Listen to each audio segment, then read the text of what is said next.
Hi everyone, our Bible verse for today is all about Proverbs 16:21, and it says here, "Death and life are in the power of the tongue, and those who love it will eat its fruits."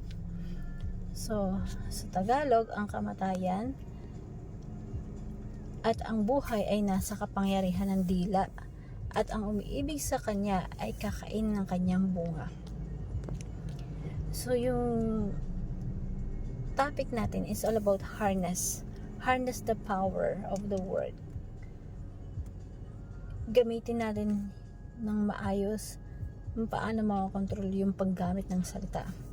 Ang kamatayan at ang buhay ay makapangyarihan sa pamamagitan ng dila.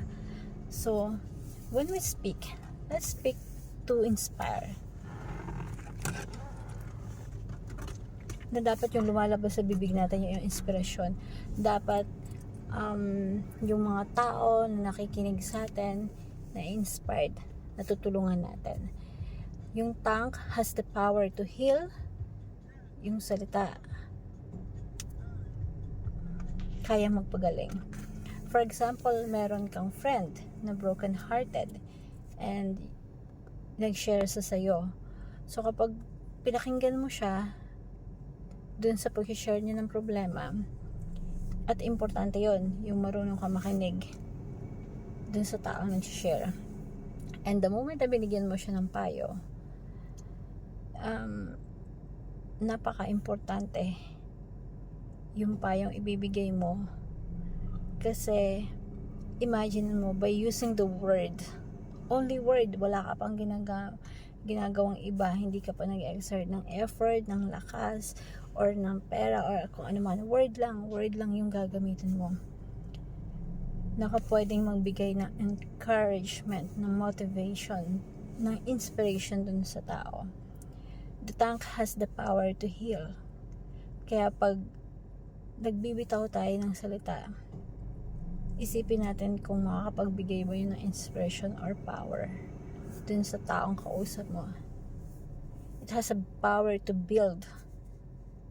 And also, kung kaya mag-heal, tongue also has the power to destroy. It brings hope, and at the same time, it brings despair. Pwede mong gamitin yung salita, lalo na kung makakadulot ito ng kabutihan sa tao.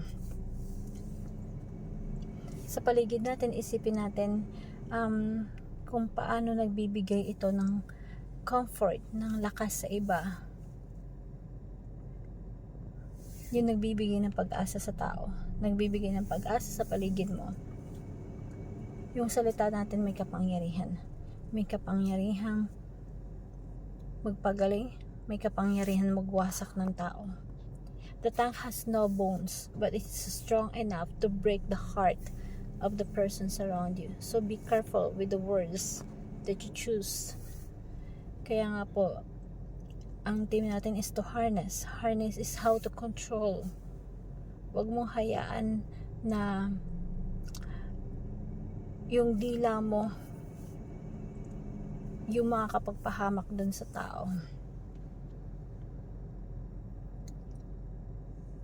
So kung kaya mong gamitin na magsalita ka, be careful to choose the words na ibibigay mo sa tao, because it has the power. Tongue has the power to heal and has the power to destroy. People eat the fruits of what they say. Yung mga tao, kakainin nila yung fruits, yung bunga ng kanilang mga sinasabi.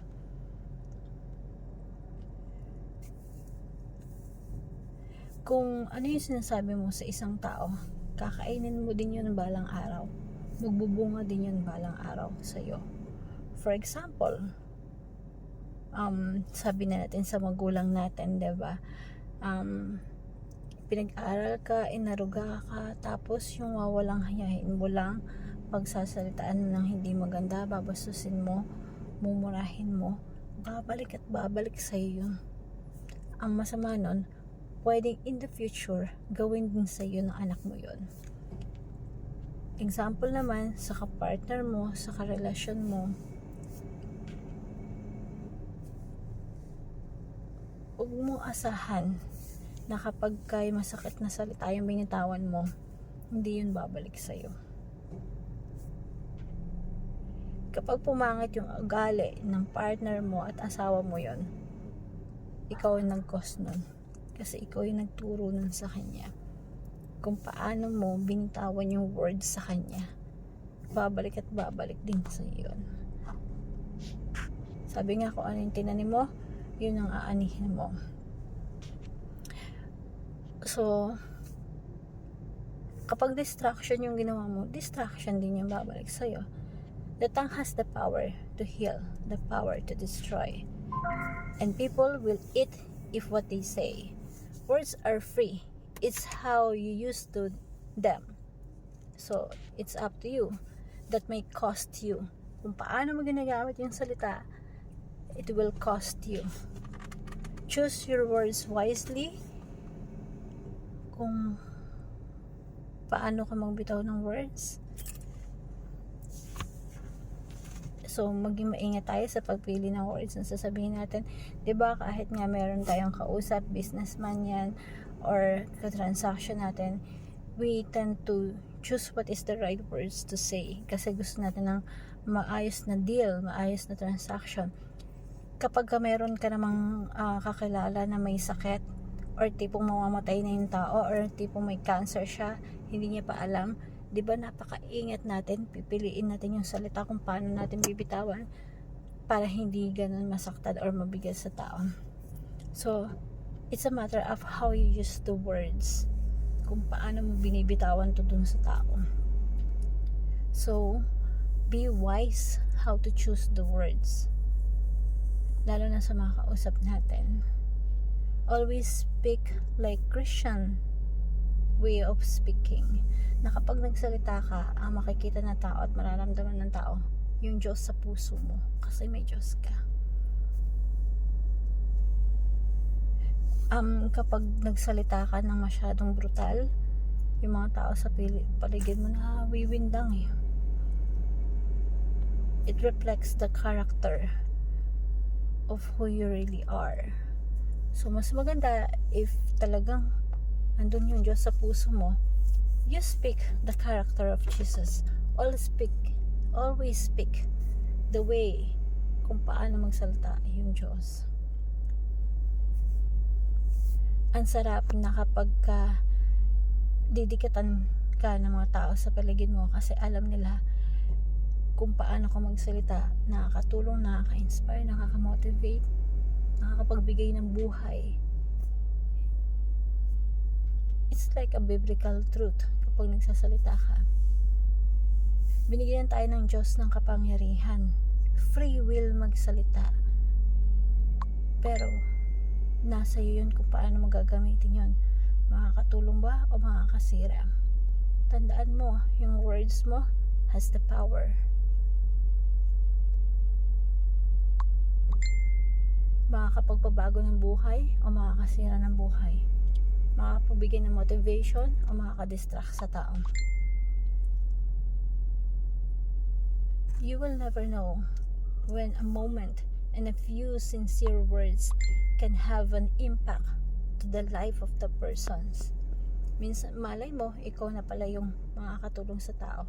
Kasi ikaw na lang yung that moment, yung inaasahan ng tao na yung magbibigay ng pag-asa sa kanya. Pero dahil dun na maling words yung binitawan mo, mali yung words na ginamit mo, instead na matulungan mo yung tao, ikaw pa yung nagkatulong. Sabi nga, kung ang words kaya makahil, the words also can kill the person.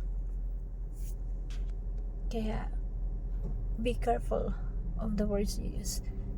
Thank you everyone, and God bless.